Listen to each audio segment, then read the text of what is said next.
Peace and reparations, y'all. This is Cash, aka the Black Garou, the Hero Hunter, and today is the fake holiday takedown. Thanksgiving's on the plate. To tell the story of Thanksgiving, let's look at a map of modern day America versus back then. We have some LMCs. This is a team backpack cipher produced by the hippies. Let's get this shit poppin'. I'm a slave to the rhythm who give thanks every day, not Thanksgiving, cause I am not a slave to a pilgrim. Fuck smallpox. I'm more like a smallpox, a miniature biggie. I spit like a simi. Better yet, bust like a cater. Do me a favor, don't do me no favors. I'm giving halos to haters.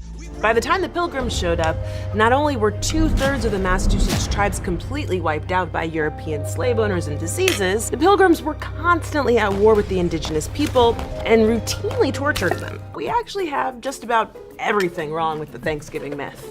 Definitely didn't wear these buckle hats. Didn't land on Plymouth Rock. So first they fled to the Netherlands, but the Dutch were apparently too corrupt for them, so they rounded up investors and financed a new colony in 1620. They were supposed to land in Virginia, but in what perhaps should have been taken as an omen, they were blown wildly off course and ended up in what's now Massachusetts, founding a colony called Plymouth.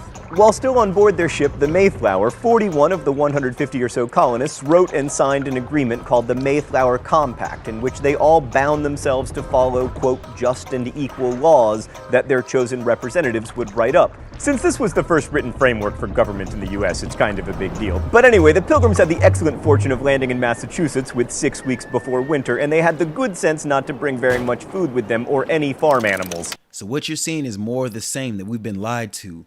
What they told us is that people came across on the Mayflower, and that even of the 100 on the boat, only 40 of them even signed the Mayflower Compact. So that's no democracy from its very origin. And when they finally arrived in what we would later call America, they didn't land and create brand new cities from scratch. They took over existing ones and renamed them. They didn't build shit. They even dug up graves to find food, jewelry, really robbing the graves of the people who had lived in the villages before them, many of them who had died to disease. I'm sure the natives caught these people desecrating their historic places and started shooting at them just off rip, out of the disrespect. Construction began in January. By winter's end, 44 settlers would be dead from bad conditions.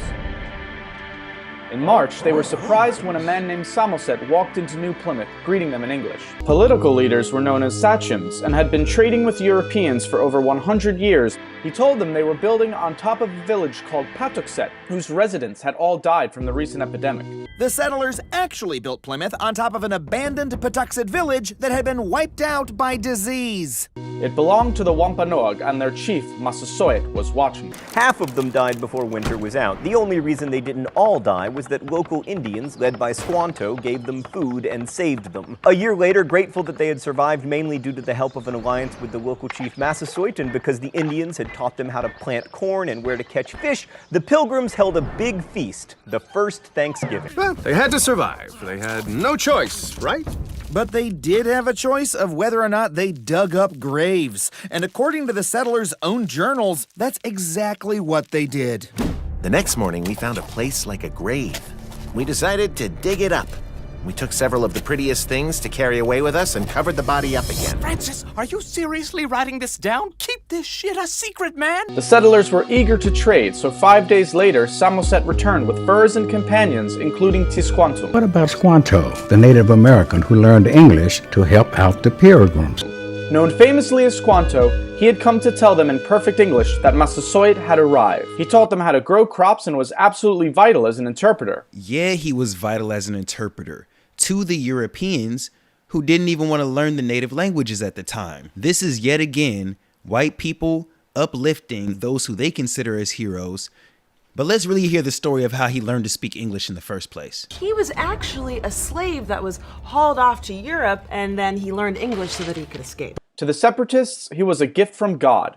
But in fact, Squanto had been kidnapped from Patuxet in 1614 and shipped to Spain to be sold into slavery. He ended up in London at the home of a merchant who taught him English and arranged for Squanto's return to the Dawnland in 1619. But Patuxet was now gone. With the help of Squanto, New Plymouth settlers began to fare better. Could I pause here to just marvel at how humane this guy was to people who invaded his land, took his village over, brought disease with them, and he still taught them to survive off the land and live as human beings. Specifically, that this guy Tisquantum taught them that if you grow maize, it grows tall. If you grow beans, they grow along the maize and reach up towards sunlight. And if you grow squash, it has huge leaves that protect the roots. All three of these things being edible, obviously, and them growing in tandem.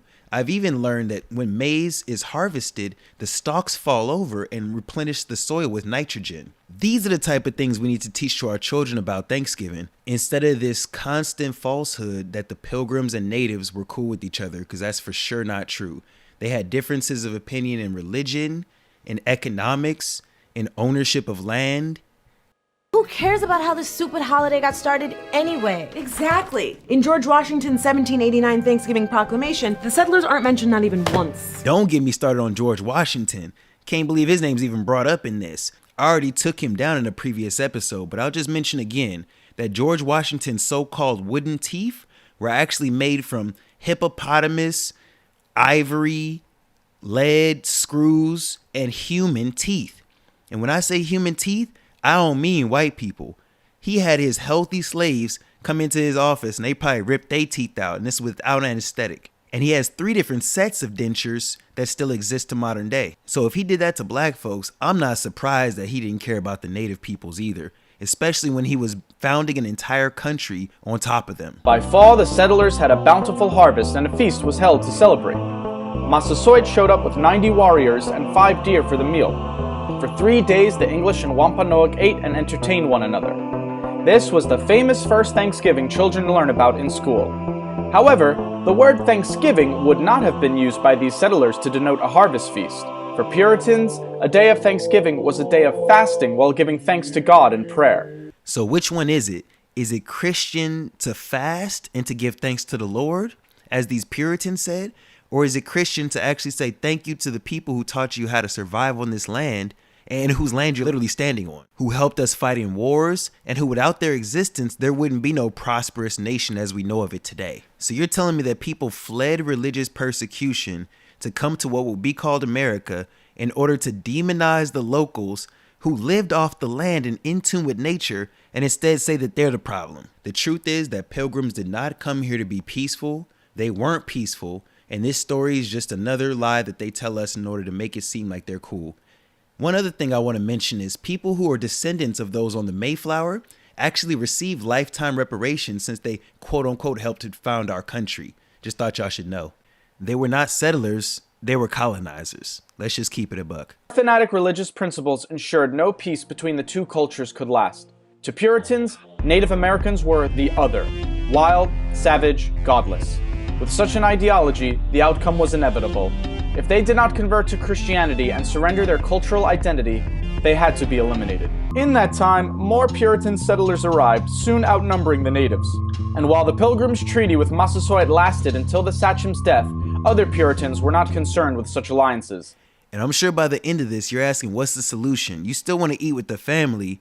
You still want to watch these Native American films that disproportionately have white actors playing them?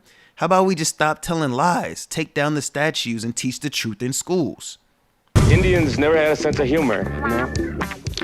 We never thought you were too funny either. It's the return of the intangible, too touchy to handle you, disable, dismantle you, smack you with a mandible claw. I'm breaking your jaw, then breaking your car while I break from the law. Hating the God, then praise be Allah.